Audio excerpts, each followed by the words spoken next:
Good morning. Welcome again to Morning Devotions, and thank you again so much for our time together. This week begins our last set of revival nights for 2014. We're going to pick back up in January.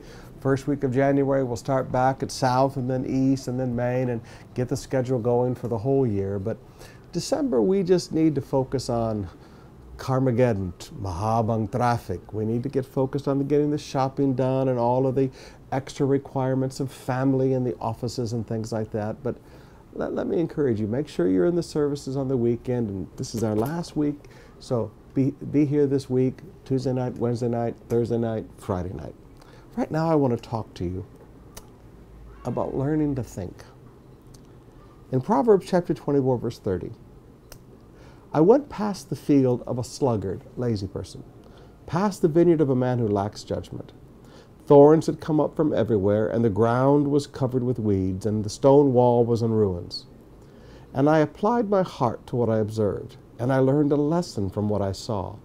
A little sleep, a little slumber, a little folding of the hands to rest, and poverty will come on you like a bandit, and scarcity like an armed man. Now, we know the truth very well, but I want you just to learn a principle from here. I applied my heart to what I observed, and I learned a lesson from what I saw.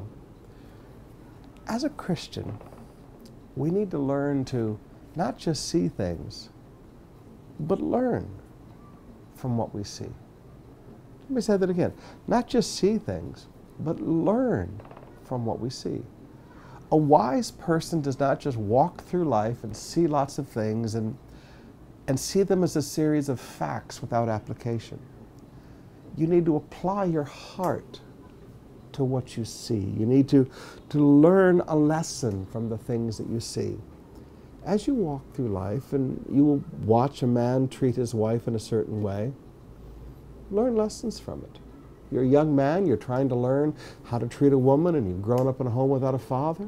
Sit there and watch how a man treats his wife. Watch how a man opens a door for his wife.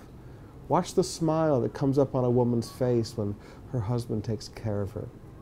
As you walk through this life and you see children that are undisciplined and unruly when they're 2 and 3 and 4 years old, and then you watch the family a little years later and you see that the children are now into drugs and alcohol and everything else, and they've quit school, and learn the lessons.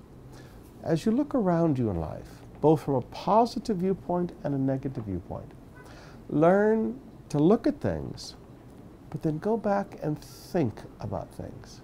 Learn the lessons from what you have observed.